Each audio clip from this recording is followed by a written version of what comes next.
কি নাম বললা তোমার? আমিনা। আমেনা। ওনারা আসছে বুলা থেকে। আসলে আমরা কত ধরনের রোগী দেখি, কত ধরনের অভিজ্ঞতা, এগুলো সবকিছু আপনাদের সাথে শেয়ার করা সম্ভব হয় না।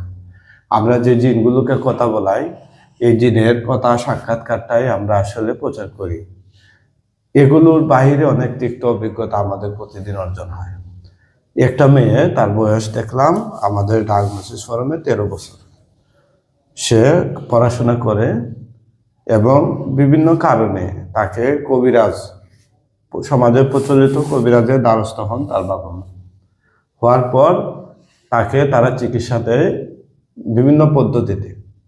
যখন আমি যে কথাটা শুনলাম, আমার গায়ের লোম দাঁড়িয়ে গেছে। যে মেয়েটা 13 বছরের মেয়েকে খালে নিয়ে আর গোসল করানো হয়েছে। কোথায়? খালে।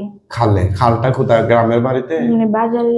হ্যাঁ জি, গ্রামের বাড়িতে বলাই। বাজারের কোথায়? জি, নুরমিয়ার হাট বাজারের এখানে। মানে বাড়িতে কতটুকু দূরে হবে? প্রায় 5-6 মিনিট যাইতে লাগে। 5-6 মিনিট যাইতে লাগে। দিনে না রাতে? রাত্রিবেলা। রাত্রিবেলায় মেয়েটারে এ খালের মধ্যে নিয়ে কবিরাজের নিয়ম অনুযায়ী গোসল করাইয়া তার শরীরে যে কাপড় ছিল এই কাপড়টা ওই জায়গায় ফালাই আসতে হয়েছে নাকি? জি। তারপরে চুলে যে কাঁকড়া দিয়ে চুল বাঁধা ছিল সেটাও ফালাই দিছি। হ্যাঁ, তারপরে তারপর বাসায় আসছিলাম। তারপরে বাসা আসছিলাম। কাপড় ছাড়া না, অন্য কাপড় পরে? না, অন্য একটা কাপড় পরছিলাম। আচ্ছা। এরপরে হচ্ছে তাকে ওই কবিরাজ মানে ধূপ আগুন দেয়া নাকি? না, ওইটা প্রথমে করার পরে পরে গোসল দিছে আর কি। তোরা আগুন দিছে প্রথমে? প্রথমে ওই যে হ্যাঁ, প্রথমে আগুন দিছে, মানে নাকে ধূপ দিয়ে আগুন দিছে। তাকে বলছে তুমি কে? সে বলছে তুমি কি বলছিলা? আমি প্রথমে অনেকবার বলছি যে আমি আমিনাকে বিশ্বাস করি না, তারপরে আমি বলছি অন্য একটা নাম বলছি। তুমি কান্না করো না, স্বাভাবিকভাবে বলো। মানে তোমাকে বারবার যখন মানে ফোর্স করতেছে, জোর করতেছে, সে বা তার নাম আমেনা, বারবার সে আমেনা বলতেছে, কিন্তু কবিরাজ এটা নিচ্ছে না, বলে যে তোমার নাম বলো। হ্যাঁ, এভাবে জোর কইরা তাকে কি বলাই, পরে কি বলছিলা তুমি? কাশ্মীর বলছিলাম। কাশ্মীর বলছিলা? মানে এটা কি তুমি বলছিলা না জিনে বলছিল? আমি বলছিলাম। তুমি বলছিলা, কিন্তু তারা তোমার আব্বু আম্মুরে ধরাইয়া নিছে এটা জিন, তাই তো? জি। এরপরে এরপর আমার অনেকগুলো নাম জিজ্ঞেস করছে, আমার সবগুলো মনে নেই, আমি অনেকগুলো বলছি। এরপরে যে বলছিল কে পাঠাইছে নাকি? না, তখন সেটা জিজ্ঞেস করেন তো কখন জিজ্ঞেস করছিল? সে। তারপর অন্য একটা হুজুরের কাছে গেছিলাম মতো, তখন বলছিল। ও এই হুজুরে কি মারছিল? জি। কিভাবে মারছিল? লাঠি দিয়ে। লাঠি দিয়ে। চিন্তা করছেন? আমাদের এখানে আমরা চিকিৎসা শুরু থেকে এ পর্যন্ত আপনারা জানেন, যারা আমাদের কাছে চিকিৎসা নিছেন, আমরা কখনো কোনো রোগীর শরীরে হাত তুলি না, টর্চার করি না।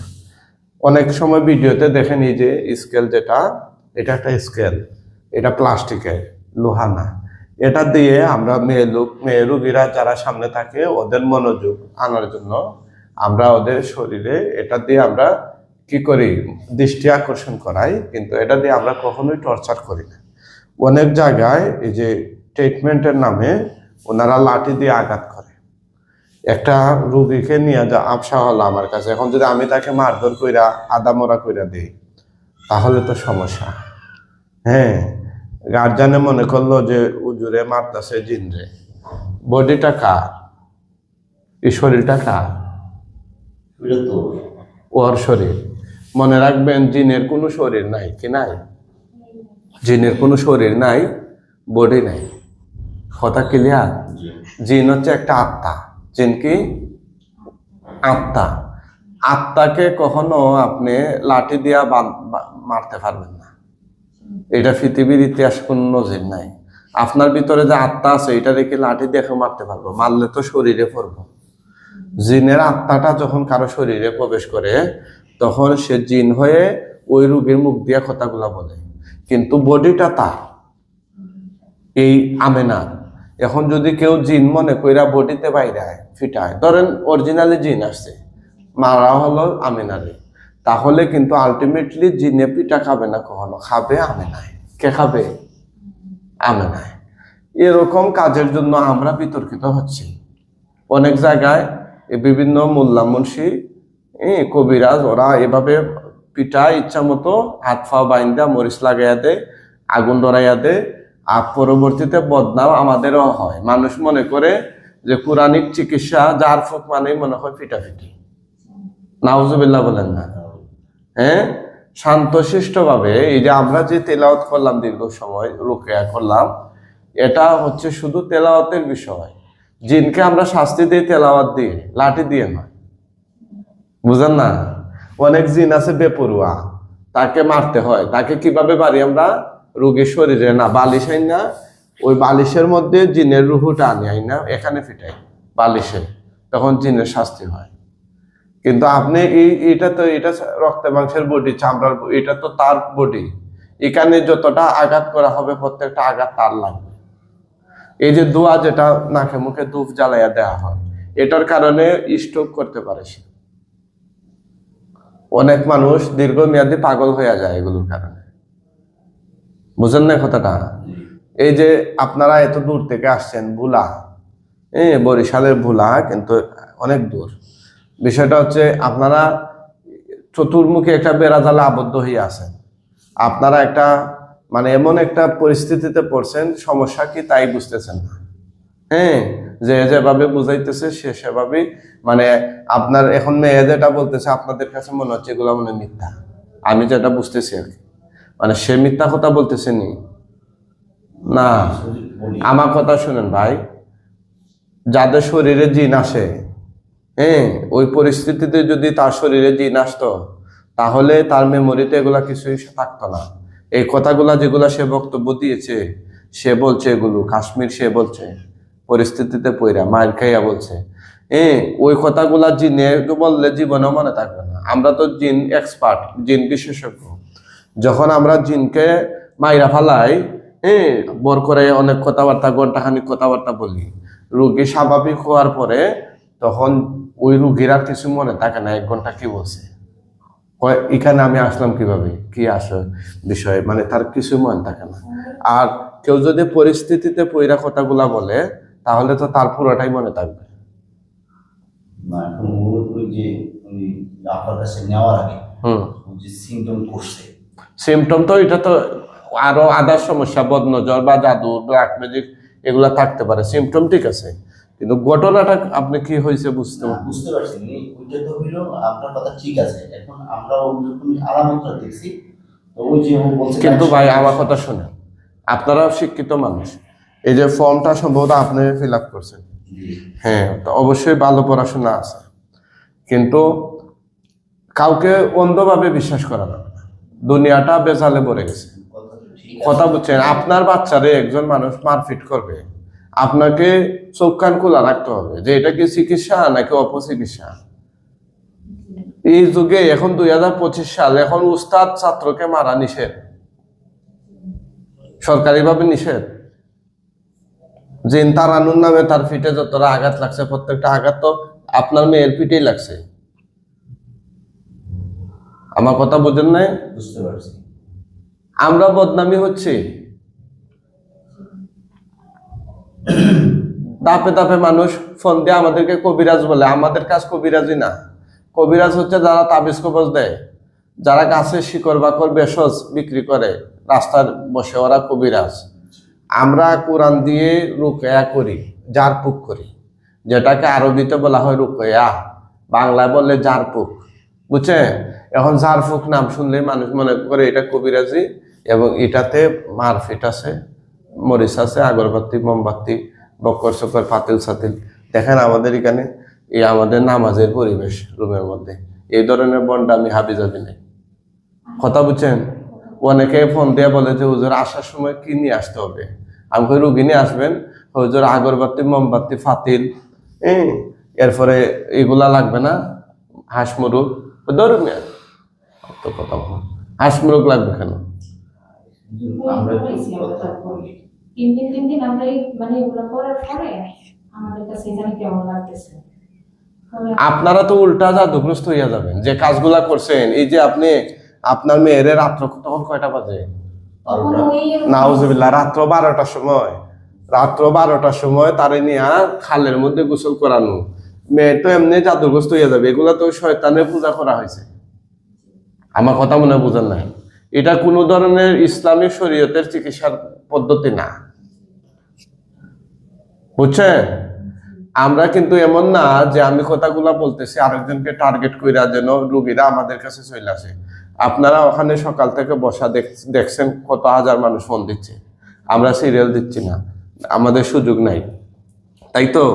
আমরা বলে দিই যে আপনার আশেপাশে ভালো মুদাব্বির, ভালো কোরআন সুন্নাহর আলোকে যারা চিকিৎসা করে ওদেরকে দেখান। আমরা চাই সারা দেশে যেন সঠিকভাবে হয় চিকিৎসাগুলো, অপচিকিৎসা যেন না থাকে। ঠিক আছে, আপনি ভুক্তভোগী হইয়া করছেন, কিন্তু আমার উদ্দেশ্য হচ্ছে এই একটা সচেতনতা। হ্যাঁ, আপনাকে ভুক্তভোগী হইলেন দেখে আপনাকে কেউ যা বললো তা শুনবেন, এটা তো হইতে পারে না। বুঝছেন ভাই? আচ্ছা, এরপরে কি হয়েছে একটু বলো তো। ওই হুজুরে আমার প্রায় 4-5 বারের মতো মারছে। মারছে কি দিয়া? লাঠি দিয়া। লাঠি দিয়া? এগুলো কি গরু না ছাগল এভাবে মারবে? তারপরে হ্যাঁ, ওই কাছে নিচে বলতে উনি বলতেছে যে জিন ধারে কাছে আসে কিন্তু আসে না ভিতরে। মারলে আসবে। তখন উনি আমাদেরকে একটা ওই যে সুতা পরা দিয়েছে, কালো সুতা। কালো সুতা, আপনার যদি মনে হয় ওর সাথে আসে তাহলে বা হাত বেঁধে আমার কাছে নিয়ে আসবে। তো আমরা একদিন বা হাত বেঁধে নিয়ে গেছি অটো দিয়ে। ওই তো নামকে মারামারি করছে। তখন ওর হুজুর বললো যে, তখন ওর জন্য হাতে বাড়িছে, ও তো বলছে যে আমি থাকবো না, চলে যাবো, নানান কথাবার্তা বলছে। ওই বলছে যে আমি চলে যাবো। এই কথাগুলা কেন বলছিলা? আমরা 3 জন শুনি, আমরা তার মুখ থেকে শুনি। আমি এগুলো না বলে আমি আরো মারতো। আরো মারতো? দেখছেন এই যে কথাগুলা বলতেছে, আপনার কি মনে হয় এটা আপনার মেয়ে না জিন? এখন এটা তো না, এখন বলেন ভাই। ঠিক আছে, কিন্তু এই হুজুরের কাছে নেওয়া ছাড়া হুজুর আচার আচরণ, আমরা স্বপ্ন দেখাইছি। ওই চুল কাটছে, নিজের চুল এটা কাটিং করছে, আমার মনে নেই, আমি করিনি। তারপরে এটা চুল কাটছিলা কেন? আমি একদিন গোসল করার পর রুমে গেছিলাম, তারপর নিজের চুলটা কাটতে কেন করছে সেটা আমি জানি না। জানো না? কি? আচ্ছা, তারপরে? ওটা আমি খুঁজেও পাইনি, অনেক খুঁজছি। সেখান থেকে মানে সমস্যা তো একজন মানুষে থাকতেই পারে, কিন্তু সমস্যার তো সমাধানের লাইন সঠিক হইতে হবে, উল্টা পাল্টা লাইন হলে তো হবে না। বুঝছেন না? আপনি মনে করেন এখন, শুনেন, আপনি এখন কি বলে এই শরীর আপনার পবিত্র করবেন, অজু করবেন, এখন যদি ফসাদ দিয়ে অজু করে ফেলান তাইলে কি ফাঁক হইবেন না আর না ফাঁক হইবেন? আপনার অজু করার প্রয়োজন। আপনি গিয়া ডেইনে গিয়া পেশাব পায়খানা যেখানে পড়ে এখানে গিয়া অজু করে লাইবেন, তাইলে কি শরীর ফাঁক কইরা আসলে না আর না ফাঁক হইল? সমাধান তো যে কোনো সমস্যা হইলে সঠিক পন্থায় সমাধান হইতে হবে, ঠিক আছে না? তো সে যে এই সাক্ষাৎকারটা দিছে, সে তো এটা মাইরের কারণে দিছে। আপনারা মেয়েকে নিয়ে ভুক্তভোগী, ঝামেলা আছেন, সমস্যায় জর্জরিত, এটা ঠিক, কিন্তু এটা না হুজুর মারা কেমন বলছে, মারা সারা যে বলতো যে কোনো করে কয় রাতে ধরবো, এমনি বলতো। এগুলা কেন বলতা? আমি সত্য বলো। হ্যাঁ, আমরা চোখে একটু লাল হলে বলতাম আমি নাকি জিন, তখন আমি কি করতাম? তোমার চোখে একটু লাল হইলে বললে তুমি জিন? জি। কে বলতো? আমার বলতো, তখন আমি কি করতাম? তুমি পরিস্থিতিতে পইরা বলতা? তখন আমার যেমন হইতো তাই বলতাম। কি বলতা তুমি তখন? আমার জিজ্ঞেস করলাম আমি ওই নামগুলো বলতাম। হ্যাঁ, আমার জিজ্ঞেস করলাম ওই নামগুলো বলতাম, কি নাম বলতা? যে কাশ্মীর ওইগুলো।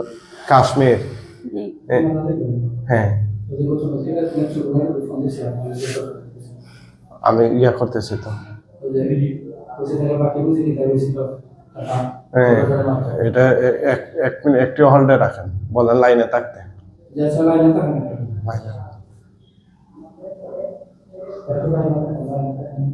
তারপরে তখন আমি এগুলো বলতাম, তখন যেমন হইতো আমি তাই বলতাম, যে প্রশ্ন করতাম আমি যেভাবে উত্তর দিতে পারতাম সেভাবে উত্তর দিতাম। তেল দিতে গেলে এরকম তোমার নাম বলে মারামারি মারামারি করতে হয়। হ্যাঁ, এটা কেন করতাম? তখন আমার বিরক্ত লাগতো। না, তেল ফোড়া দিছে হুজুরে। হ্যাঁ, তেল ফোড়া দিতে গেলে প্রচন্ড ডিস্টার্ব করতো। ডিস্টার্ব হতে এই তেল আচ্ছা আচ্ছা, আমি মূল সমস্যা আসেন আপনার, গুড়ায় হাত দিতে হবে। আচ্ছা, আমার সাথে যদি কেউ একটা অনিয়ম করে, আপনি না জানলেও আমি জানবো, সেটা কথা ঠিক কিনা? আমার সাথে যদি কেউ একটা অনিয়ম করে, যে হুজুর তারে মানে মারপিট করাইয়া সে জিন না হয়ে নিজে নিজে কথাগুলা জিন হইয়া বলতেছে, সে তো বুঝতেছে যে এই তেলটা তো আমি জিনের কারণে দিছি, এটা ব্যবহার করবো কেন? সে তো মায়ের থেকে বাঁচার লেগে কথাগুলো বইলে আছে, তো সে তো এই হুজুরের প্রতি বা এই চিকিৎসার প্রতি তো সে তো স্যাটিসফাইড না, এটার উপরে তার কোনো ভরসা নাই, বিশ্বাস নাই, মনের দিক দিয়ে সে এটা জানে, গুমরটা জানে। এখন আপনাদেরকে কেন সে বলে নাই এগুলো আগে বলে? এখন তো তুমি তোমার বাবা মাকে এগুলা বলো নাই কেন? আমি অনেক বলছি তো কথা বিশ্বাসই করে না। এখন তো ওরে কেউ মারে না, তো তোমার নানুরে সেদিনে গায়ে হাত দিছিল, কবে? মানুষের সাথে খারাপ ব্যবহার করছে না, তুই দেখে এখন কি তোমার তো আমরা মারি এখন কিছুই বলি না, বললে কি কারণ দেখে মারি লাগবে। এটা কেন হয়েছিল? কবে? কবে? এই 4-5 দিন আগে। কি কারণে? আর না, তুমি বলো কারণটা। এক রকমের মধ্যে বিষয় আচ্ছা তুমি বলো কারণটা। মনে করি তো কারণ আছে, বললেই তো কোন কারণটা, কেন করছি, না তুমি বলো কোন কারণের জন্য। নরমালি আসে তুমি যে ঝামেলা লাগছিল তোমার নানুর সাথে, এটা কেন? কারণ তো তুমি বলবো, আমরা কি আমরা তো জানি না, শুধু জানি ঝামেলা হয়েছে, তোমার মা বলতেছে। বুঝো নাই? না। আচ্ছা ঠিক আছে, ইনশাল্লাহ সবাই বাচ্চা মেয়েটার জন্য দোয়া করবে, আল্লাহ সুবহানাহু ওয়া তাআলা তাকে যেন সুস্থ করে দেয়। আমরা আরো তার কিছু রোকেয়া চিকিৎসা বাকি আছে, এগুলো করবো ইনশাল্লাহ। ঠিক আছে।